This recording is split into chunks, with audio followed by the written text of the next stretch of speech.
Mary Lim is in charge of our DOM, our Learning Support Centre, and is also a distinguished scholar in the area of marketing and sales, and has a very advanced background in English literature and grammar, so she knows exactly how we ought to write and speak proper.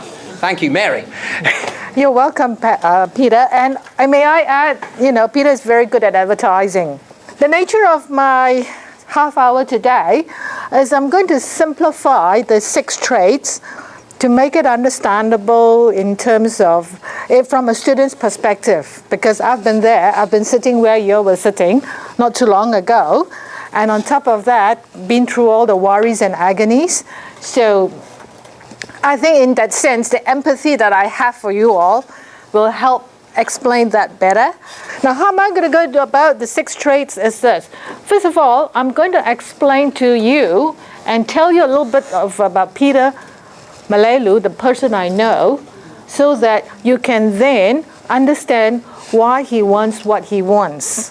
Now, Peter wears 3 hats. First, he's a course designer. So he designs the course, he sets it up, and he gets all the assignments sorted out so that you can work on it. Now, then, because he designs the course, he also delivers the course, so Peter the instructor. The crunch comes, however, when he puts on Peter the evaluator hat. And that's where I think all our heartaches start. Now, Peter, am I allowed to tell the secret that just observing Peter and being his colleague for several years, I have found Peter to be exactly what he is professionally. His mind, he's an engineer by profession, and so his mind is organized like an engineer's mind. All right, very orderly, very process-driven. It follows a logical sequence, so that's the scientific part of him that I think you would have picked up by now. Okay, very logical. You don't fluff, be very specific. And if you've got something to explain or you've got something innovative that you want to push it across to him, by golly, you better get your stuff right and your argument in order. And whatever you want to say to him, that it's got to be logical and it makes sense. Because if you don't, you know what's going to happen. Yeah. Yeah. So what happens is now Peter is not one like me in advertising, writing fantastic copy and all the flowery words and telling all the grandmother stories. Peter calls a spade a spade. And what is a spade? A spade is not a piece of metal that is flattened out and stuffed in, attached to a piece of wood with a handle that you use to shovel dirt out in your garden. A spade is a shovel, full stop. Okay? So, I've given you the first clue. When you're writing your assignments for this course, you need to think about Peter the evaluator, who is a professional. He looks at processes, logical, in a very scientific manner with an engineering brain. So, taking this aspect of Peter the evaluator, do the same thing for your other lecturers. Whatever you write for Peter, that's Peter's style, because your assignment, your report's target audience is Peter the evaluator. All right, it's not Mary, the person at DOM, who's going to help you write it out. So focus, market your assignment, market your results to the person who's going to buy it, and that's Peter. Clear? Rule number 1. So all your other lecturers, find out who they are, what they are, and market your assignments according to their style. And that way, you become an expert in the various styles. Flexibility, very good for your portfolio. Adaptable. Yeah? Now. Do you want to mention at this point that in the role of evaluator, I pretend to be? Yes. As an evaluator, he pretends to be someone who is waiting for you to tell him what he doesn't know. All right? And if Peter the evaluator is going to ask the question, what does this mean? can you please explain? That means you have not done your job. Imagine you having to write out a report and to say, da-da-da-da-da, and it comes back, can you please explain? That means you have not taken enough of information, your research is not in-depth enough, you've not analyzed your information enough, and you've not explained it well enough. Okay? So, it's perhaps useful if I can use the phrase, there is a Chinese wall that exists between these two roles and when I put on my evaluator hat. I am pretending, I should stand up here, I'm pretending to be like a senior manager of an organization, and I know nothing about the assignments that you have been given or the data that you have been given. That is the role, that is the hat I put on when I'm the evaluator. So you have to imagine there's a Chinese wall, if you're allowed. Are you allowed to use that term these days? no. Oh, No, we're not. no, we just use a wall, full stop. A wall? Yeah, right. Yeah, because there are so many walls nowadays, and they've all come crashing down, so we don't need any walls. Right. Yeah. So let's start now. I'm sure this is all hard to you guys. You've seen it before countless times, and especially every time you're in Peter's class, you will see it. Now, I'm not going to concentrate on what's going to get you into trouble and what is middle, because I don't believe in being in the middle. I am competitive, and I've always gone for the best. I expect the best from the students I teach, and Peter, at the same time, also expects that we perform at top level. So let's look at the first one here. The first trait of ideas, content, and focus. If you want to score a 4 or 5 out of 6 for that content, what does it mean? Your ideas are relevant, insightful, and original. Relevant, it makes sense.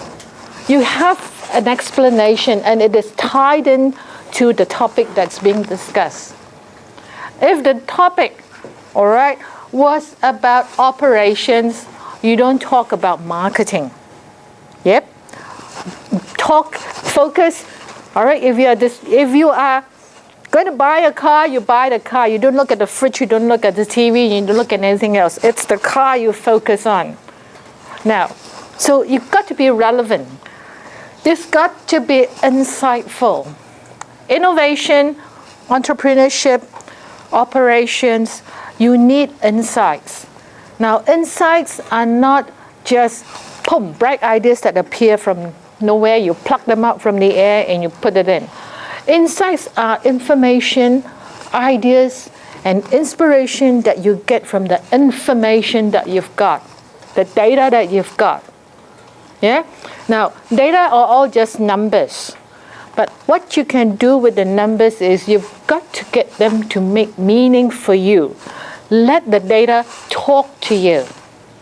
Yeah? Don't just stare at them and force information out. You've got to open your mind. You've got to think of all the possibilities. Not only just whatever is going to happen, the expected. The key word here is expect the unexpected. And when that unexpected happens, that's the insight. Yep. Because it will hit you. And focus. Focus. And what is focus? Simple. Just came from a session with a panel of HR managers, and the first thing they said was that in your CV, use simple language. Don't use fluffy language. Simple. Focus. You want that job, you focus on that job. All the things that you're going to put in, all the arsenal that you're going to put in to help you get that job. Focus. So if you are not focused, you're going to be in trouble. How do you focus? Look at the assignment question. Look at the task and focus on what is asked of you. So if you don't listen properly, if you don't follow instructions, you will not focus. And if you don't focus, you will get out of point. If you get out of point, you're not relevant and you don't have insights. There it goes. 5 marks gone. Yeah? So the next issue is the organization and the genre. Now, a genre. Correct application of specified genre, such as business report, executive summary, press release, literature review. I get this very often in the assignments that I mark. Specifically, the task is write a report. And what do I get? Essays. A report is different from an essay. If you're in the business, you don't need essays. You don't read essays, you read reports. Why? Because you're a manager, you don't have much time, you need to make a decision, quick, quick, quick. So what do? You need all the crisp and specific information. So Peter needs that information from you. So be clear, be concise, yep, and please, just use very simple language. Don't have to go to the thesaurus to look for alternatives. Okay? Just use the words that say it exactly as it is. And I'm using the example of the spade. And another image that I would like you to carry to your mind is, and some of you have seen it from me, if your nose itches, just scratch it in the front, right? Don't scratch it this way. Just scratch it here, simple, straight and forward. Problem solved, itch resolved. Okay, so think along those lines. Now, that said, if it is a business report, then give a business report. If it is an essay, give an essay. If it is a letter, give a letter. A press release, again, is written very differently. There are various styles of writing. And I think Peter's assignments mainly are reports, right? Yeah. Now, reports come in all shapes and sizes. Peter has got a specific style of report, and he's got a template. So please follow the template, follow the instructions, because if you don't follow the instructions, you are going to get lost. I'm speaking to a room full of quite a lot of guys, and my experience is that when we are on a road trip with my husband, I'm the map reader, and if I don't read the map for him well, we get lost. He is the last person to stop and ask for instructions. And I think it's very much a bloke thing. Yeah? We won't care. And we know that when we ask questions, we'll get the directions anyway. Damsel in distress. So follow instructions and you won't get lost. So when it is given, follow the template. Have an introduction because you need to tell your reader what you're talking about. You need to tell Peter because he doesn't know what's the assignment. He doesn't know what's the question. He doesn't know what information you've been given. So in your introduction, tell him exactly what is there. All right? What's the method? What's the evidence? Specifically, just give whatever is asked for. Yeah? Correct use of topic sentences. Topic sentence is the first sentence that you start your paragraph with or your section with. So if that topic is about queuing, then use the sentence that is linked with queuing, whatever that is. Find out from Peter afterwards. Yeah? But very important, use the topic sentence because that topic sentence or the first sentence of that paragraph or section sets the platform, yeah, or sets the scenery for your reader to read the report.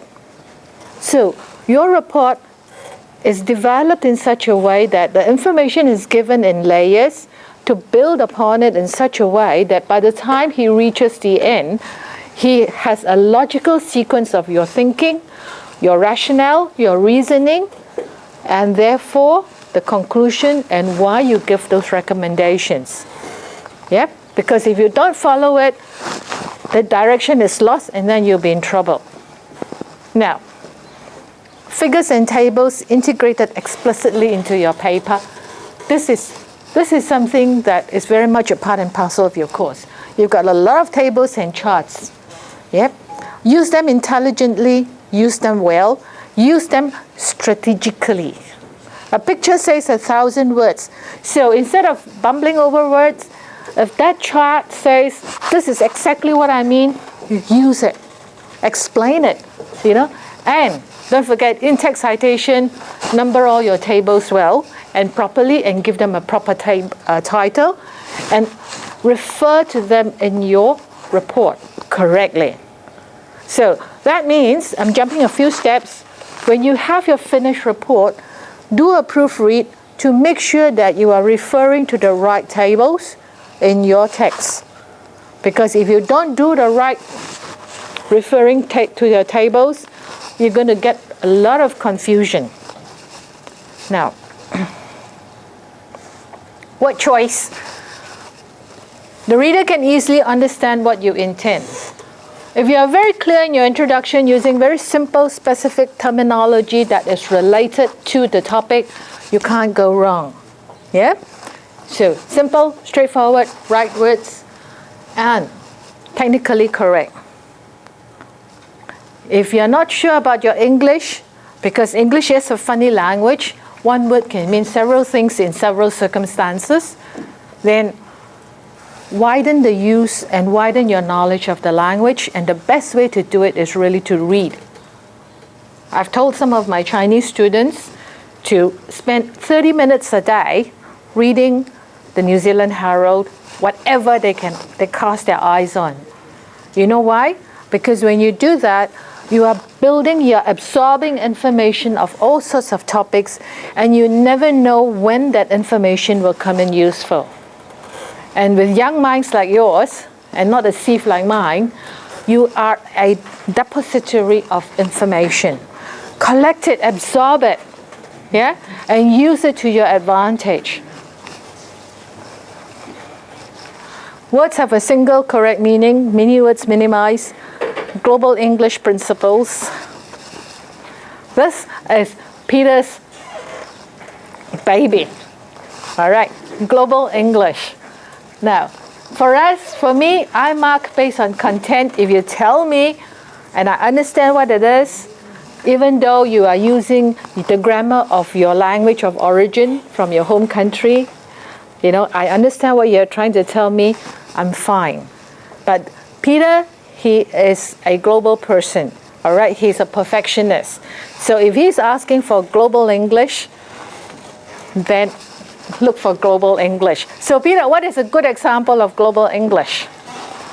Well, I have a correct example of global English right here.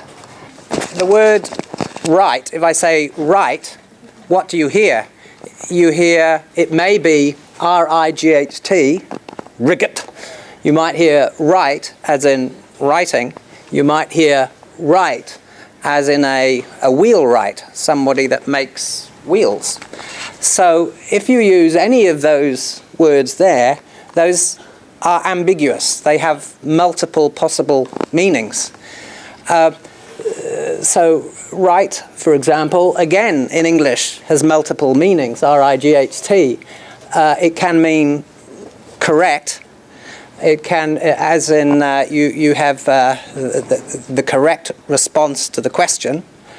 It can mean right as opposed to left, but it also can be used, he is in the sense of he is a right-wing person. He has voted for an extreme market-led economy. So it means a word to do with political spectrum.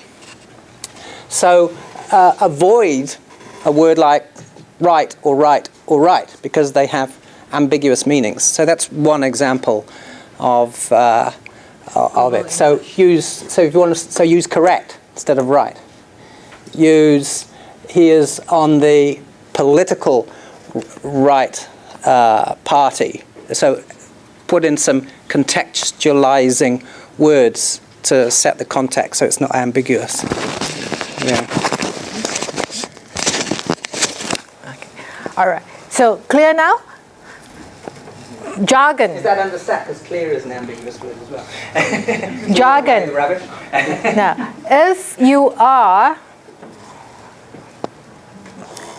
very fluent in that, or you're very proficient in that field of your expertise, your tendency to use the vocabulary that is specialized to that field becomes jargon to someone else who is not from that field, who's not familiar with that.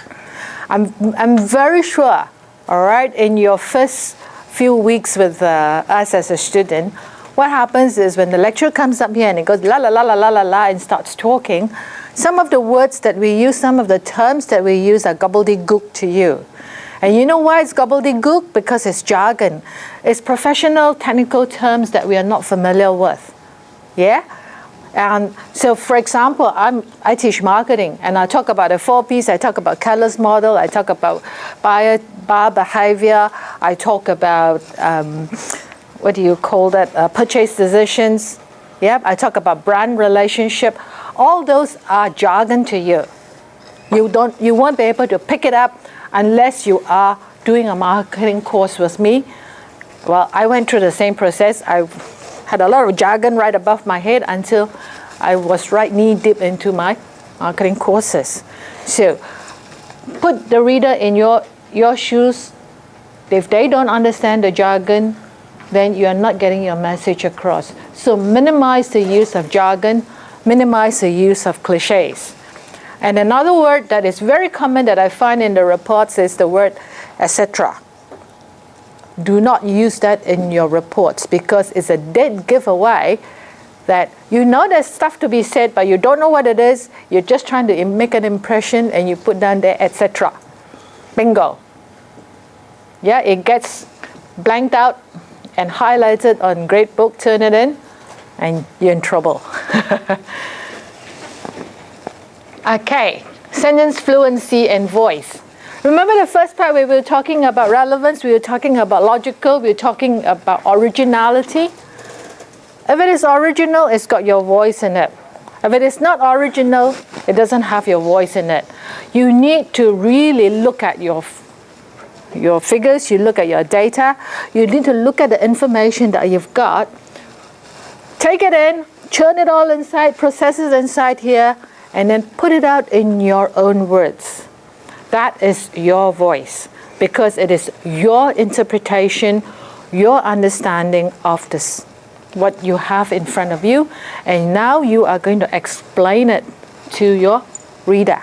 Just as what I'm explaining now is my voice, yeah, of the 6 traits. So your voice equals originality. Even though there are ideas that you have gotten from your research, it's because you have taken it, understood it, analyzed it, distilled it, and then reproduced it in a different manner with input from your own thinking. It is your voice. Now, fluency. You are confident because you are very sure of what is said, and therefore your voice comes out strong. If you are not confident, you will be using words like think, perhaps, maybe. But contrast it with I believe. Yeah, or if you write it in reports, it is believed. It's a different thing from it perhaps. So words betray your emotion, it betrays your confidence. I suspect is a good phrase to use. Adds authority and confidence. Yeah. So succinct, just clear, right?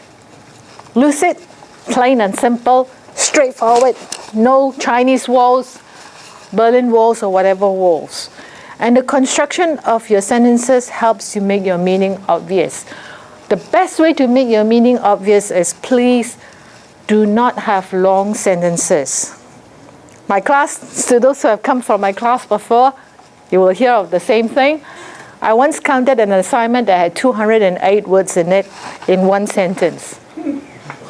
I started that, I read. By the time I finished, I didn't know what he or she was trying to talk about. And then I broke it up. Finally, I ended up with about something like 6 sentences. Okay? So 208 words talking about 6 different things in one sentence. Even the writer got confused in the end. Don't fall into that trap. Short sentences, say what you want to say, full stop, start a new one. If you want to connect it, use connected words. However, although, in the meantime, yeah, use good, strong connecting words to link your ideas together.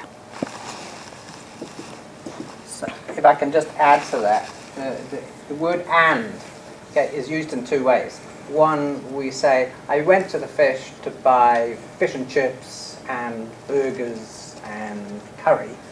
Okay, that's an acceptable use of the word and. If you use and to join sentences together, it's wrong. It's unnecessary because you end up with a long sentence. That's right. So look for your use of and, see if you can get rid of it, and use these words like full stop, however, or furthermore, or In addition. additionally. Right. Okay. Like that one? Additionally. Right. Yep. And don't start it with because and due to. Grammatically, Yep. Okay. However, furthermore, additionally, moreover, some people use. And Okay. consequently. Consequently is an excellent word. Consequently. yep. Yeah. Consequently comes from the word consequence, as a result of. Therefore, another phrase you can use. As a result of, da da da da da. All right? So, grammatical conventions. There is a website that I've given the link to Peter. It's from the University of Ottawa, and it's called Hypergrammar. That is a fabulous site where you can go to check out your grammar conventions. All right, it's a grammar class all by itself on that page. It, however, comes with copyright requests, so be very careful when you're using it. I go into that site myself because whenever I have an issue or a doubt about my own grammar, I go in there, I look it up, I read it, I understand it, and I continue with my writing. Yep. Minimal copy editing would be required to polish your paper for publication. In other words, your report, by the time it goes to Peter, would have all the commas in place, all the footstops in place, your tense is correct, your grammar is correct.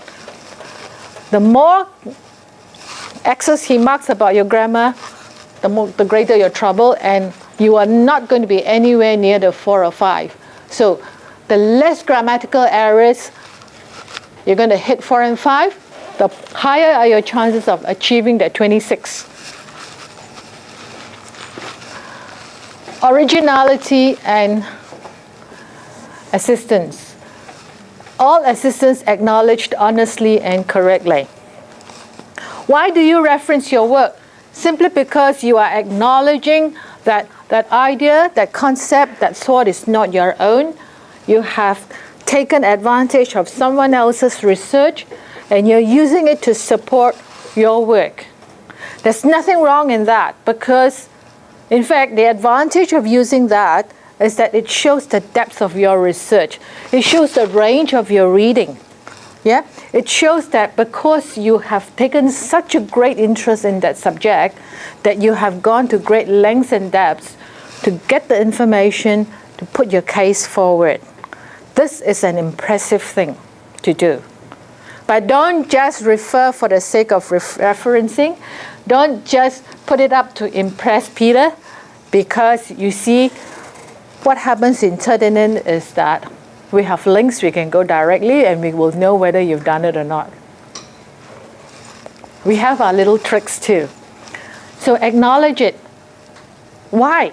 Because if you don't, then you are committing academic dishonesty.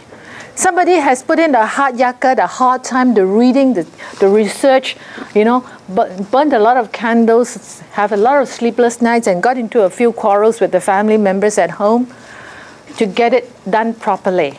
Now, you are not going to steal that person's hard work and claim it as your own. It's dishonorable. So acknowledge that person's work. Yeah? And that lends credibility to your work. It gives quality to your work. And this APA style, very important. How do you get to know about APA? On your Moodle site, there's this big box that says the library. Click on it, and there is APA style. Go onto it for your referencing, and refer to it all the time. Now, I made the mistake of printing out a hard copy and using it every time I wrote my assignments. In the process of it, I realized that Between me printing out a hard copy and the final time when I submitted my thesis, APA had upgraded itself from 5 to 6. And therefore, I had actually made some errors in my thesis in terms of my citations. Yeah? But luckily, it was still accepted.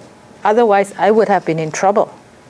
I mean, my 120 over journal articles and books, I would have to do it all over again over my entire thesis. Not fun.